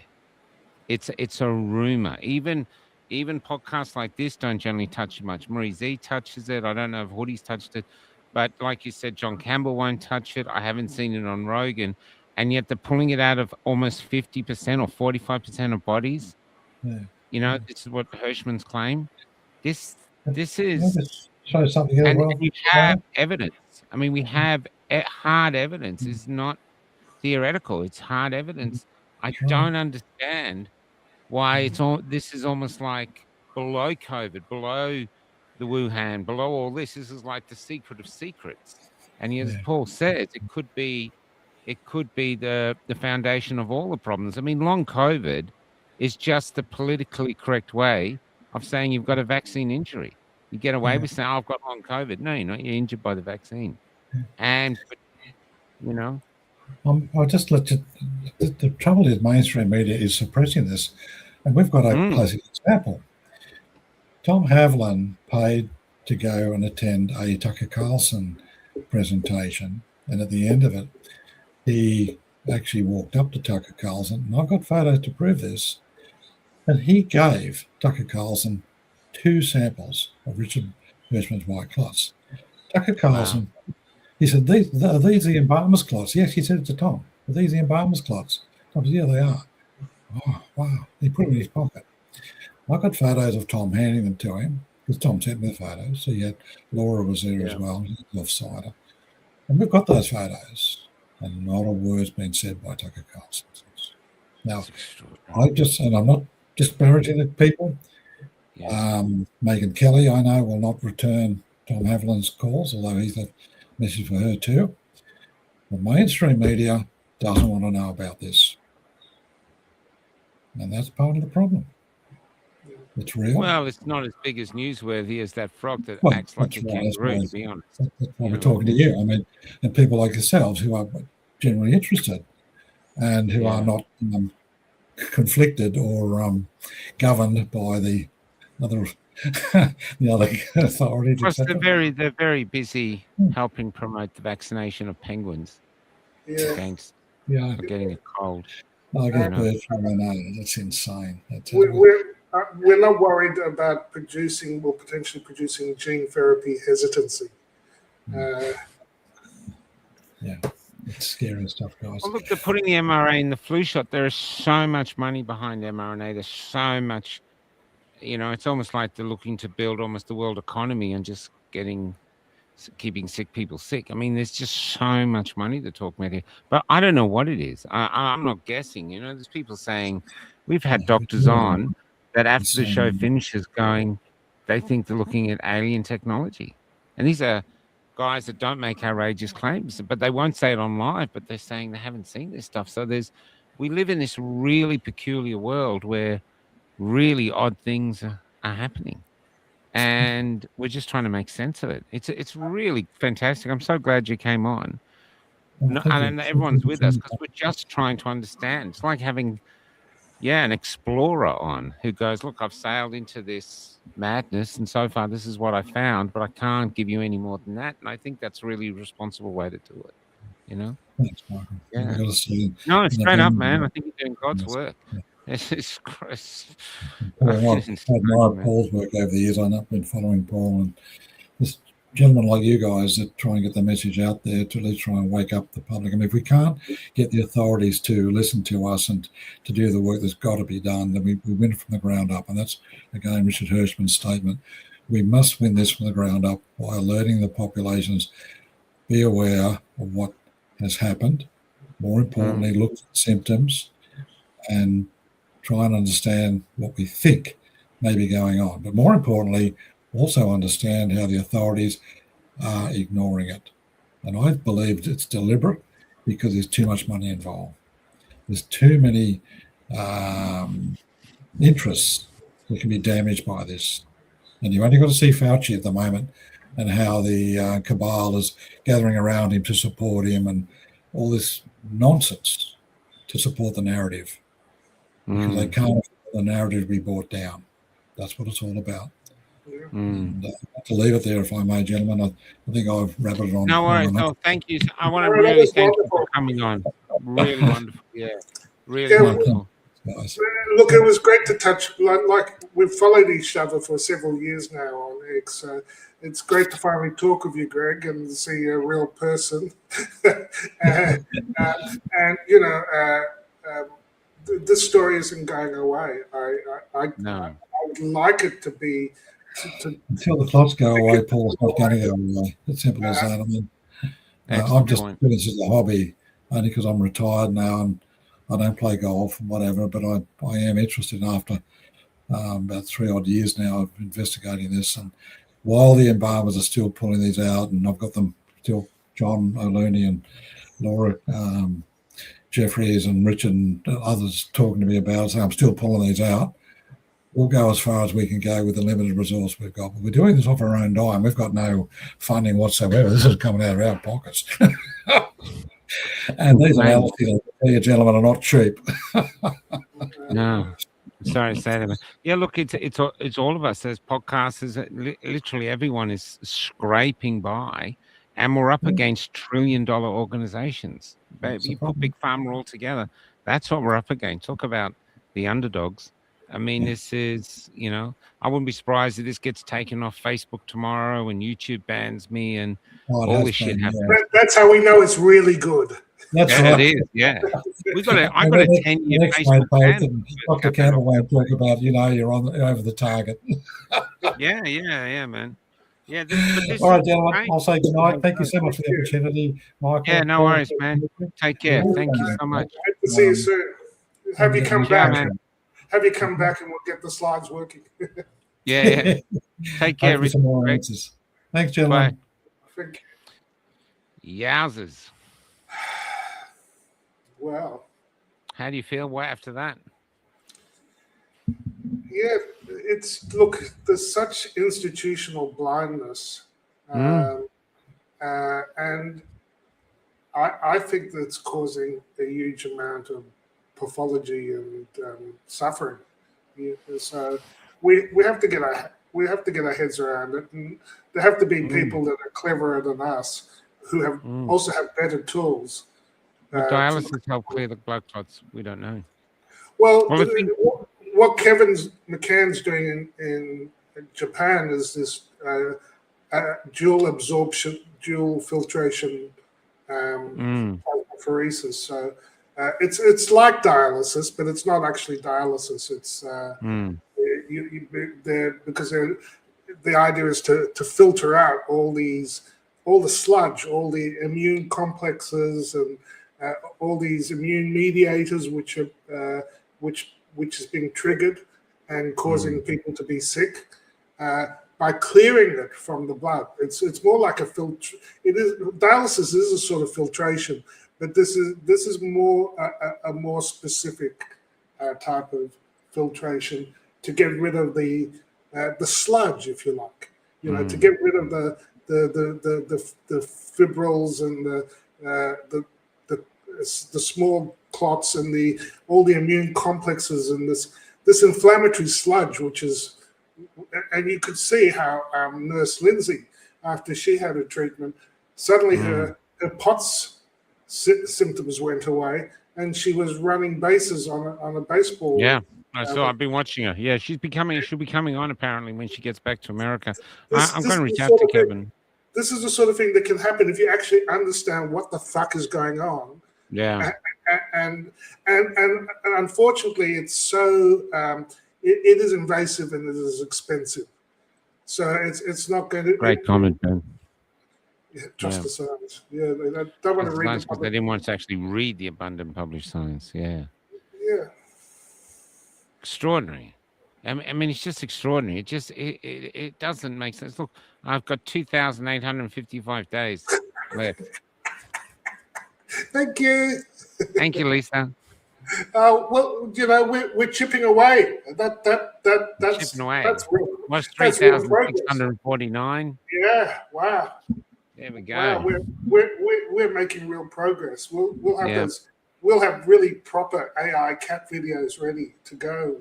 And all our Facebook pages or mine. I want to change Michael Gray Griffith and use Cafe Lockdowns because you've got severe restrictions. My page got severe restrictions. TikTok severe restrictions.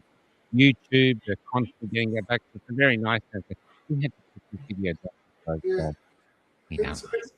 And so I'm waiting for that to go. It's probably a sign. To me, it's always been a sign that you're probably doing something right.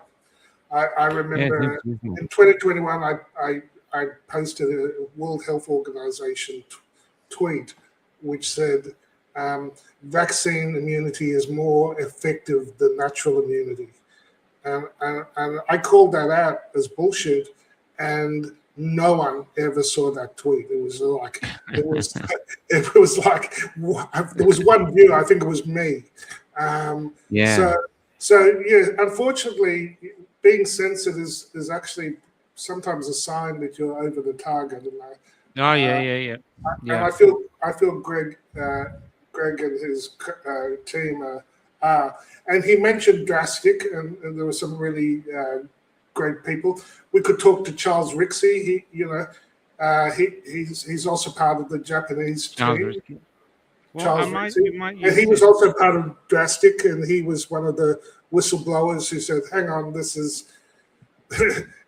So some of us have known what has now been revealed by the Fauci diaries for several years now, and people are finally catching up. But how do you feel when you see the Fauci diaries? When you see these things that you've been saying for so long and you've just been ignored? I'm disgusted. I'm disgusted and furious. I mean, especially like when he got a communication that it crosses the placenta, it causes inflammation in the amniotic fluid of the babies. So if you understand nanoparticles, you could understand that it's not going to stop at the placenta. It's not going to stop at the baby. So there's a real problem giving it to pregnant women. If you haven't studied it, there's a real danger. And yet they did. They went ahead and they pushed this, and they're still pushing it on pregnant women in Australia. So it needs. God. So the evidence is there, but the insights haven't happened. That's the problem. That public health is like a secular religion that doesn't update, doesn't seem to be able to update its thinking and its opinions with new data, and that's why I guess it's whether it affects the bottom line. That's all they're thinking. Yeah, because they're vaccine companies. That's right. The CDC has become a vaccine company. TGA is becoming a vaccine company, NIH. So we have these institutions need to be rebuilt from the ground up, and You have to have something that's not just about making money, you know. Oh yeah. It would be nice to have a motivation to actually improve health. What a question, Adam. Look at this question from Adam Llewellyn. G'day, Adam. Does anyone here not know anyone who's not dying? Does anyone know anyone who's not dying from cancer? Everyone I know knows someone who's dying from cancer, you know? Yeah. So we will keep. You're right, Anne. Good to your face, Anne. You finally got your face out there. Looks great. Good on you. Doctor, anyone has a thing to Luke McClendon? We've been trying to reach him. He's not on X. He's not on there. We got to where he used to work, but that didn't work. So we'd love to have him on. Yeah. He's in a new industry now. We just have to track down. Sorry, Nick. We have to just track down his new job. Yeah. Yeah. But, anyway, let's have a quick laugh. This is my. I did well today with this. This did well. But it's safe and effective. No! Just hold still. Stay back. I love that it's called HMS consent. That's AI did that, not me. So, someone's got a sense of humor. So there's, wow. Anyway, we've got Pierre Corey coming on. He's going to tell us about his win in thing. So to any of the doctors watching, hopefully we'll get the audio fix this time, but it'd be great to have him on. We've reached out to Aaron Series to see if we can get him on. But I think we should do more on this because no one's talking about this. And this is really, really big, you know? And, I think it's really important. I don't understand why the health department isn't going out to mortuaries and getting specimens or at least researching. Yeah. One early 40s friend and 2 young sons, female lung cancer. Another friend, female's blood cancer. Oh, I'm sorry, Jules. Yeah, this is where we're at. Yeah. Yeah. Is there anything else you want to share before we toddle off? No, I think we covered a lot of ground, and I'm going to spare people. Actually, I will give you one more laugh, guys, before we go on, because we're going to need a laugh tomorrow. Now, as you know, in case you don't know, we're going to be a bit rude tomorrow because they're making a new film of Joan of Arc, right? Now, and she's going to be black. She's been played by a black person because we all know that Joan of Arc was black. And so Snow White was black, and I think Helena Troy was black. So we've just been culturally appropriated, and it's like we're not allowed to say anything. Well, we're going to do the opposite tomorrow on the quiz show. We're going to have some fun and fight back with humor. So this is going to be our version of the film Martin Luther King. I had a dream. Played by Marjorie Williams, who's a trans man. I had a dream. Yeah, good on you. And so we're going to have a lot of fun tomorrow, fighting back with humor. So the Chloe quiz show tomorrow, I'll be doing the thing tonight. And there's a few other things. There's one very, very funny thing from a robot in Norway that you really have to see to believe. Anyway, try to stay up, try to stay this. I'm just wondering what to go out on. I was going to play this, but it's much of a downer. I might do this one. I might do Welcome to Country, the Chloe version, and go out to that. Yeah, probably Jenny Dean. Probably. You know, well, who knows? Anyway, but I find it really insulting now. They're just rewriting our history, and it's so obvious. It's so obvious. It's so gross. They should have Albo played by a stapler. Well, Robert, maybe they're playing. Maybe she's black because they're playing her as if she survived being burnt, and this is just her burnt version from there. That's why she's black. She's not really black. It's just. It's nuts. It's nuts. It is nuts. It is nuts. It is nuts. It's unacceptable. We just take it. It's like how they did the opening of the Olympics. They urinated on Christianity. It was a huge insult to every Christian. But us Christians are like, da, da, da. That's why I admire the Muslims. If they did that to Allah, the entire Olympic team, high Olympic organization would be gone. It's like, and it's not saying it's right, but they certainly don't take it as shit. You got to admire that. Anyway, Troy Anthony's got some new songs going on. So there's new things here. I'll just get these out now. We're doing stuff. More on the Blue Bees going up tomorrow. A piece about the Blue Bees and the evolution of the Blue Bees, because I think there's something really good there. Also, the Banned Book Company. We've got an ex-gangster coming on. He wants to be Dimitri, I think his name is. He wants to be in there, and he's been quite a heavy gangster, but not for a few years. So he's coming on. He's going to get his books into the book club and other things. So there's stuff on the Banned Book Company, and the music is going up. So the Troy's music, my music is up. If you want to support the Clo, you can buy a song, $5 a song. It all goes to supporting the Clo. And Troy's songs are great. And actually, I might actually go out with his song because it's one of his. I really like Propaganda Man. And so get ready for a dance. And oh, where's he gone? And I haven't got that one done. Actually, no, oh, that one hasn't worked either. Where the hell are all these files? Bear with me. Let's go. Since we've got the Oost on, we'll go out with. Oh, it's not there. Where is it?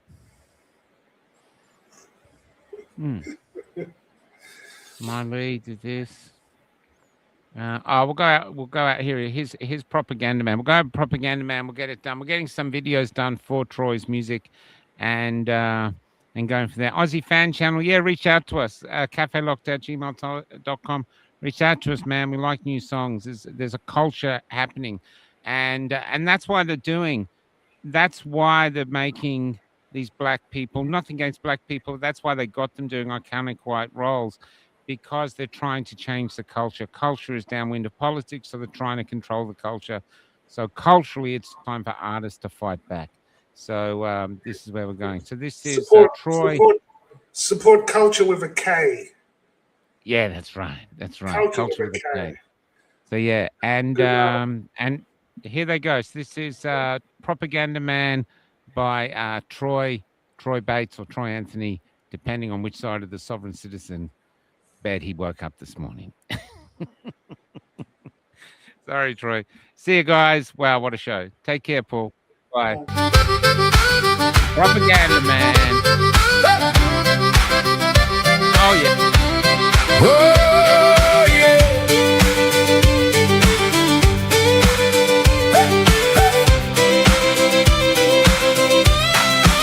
Some come to cut, some come to mend.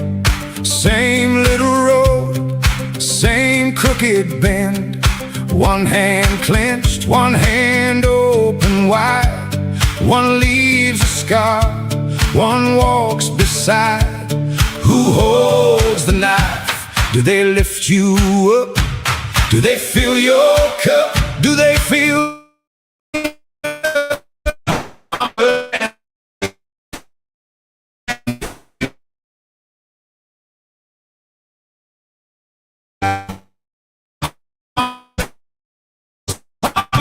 and the healers? We can choose our world, choose our wings of black or gold. Hard boots march through the market dust. Soft hands clean up what broke from trust. A mean word lands like a stone in the rain. A kind word loosens the lock from pain. Who takes?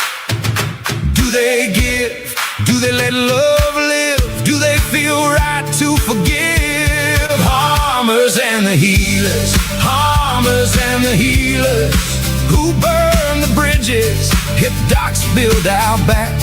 Harmers and the healers, harmers and the healers, we can choose our world, choose our wings of black or gold.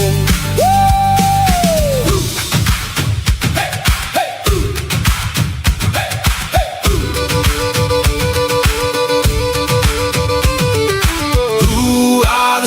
healers, hip docs are the healers. Amps and 832 at the backs, bandage up the fever. Say, come as you are, standing in truth together makes the who quiver. Oh, harmers and the healers, harmers and the healers, who burn the bridges, hip docs help Aussies come back. Harmers and the healers, harmers and the healers, hip docs are the healers, united together in the Hippocratic oath. Good hands will win. Hey!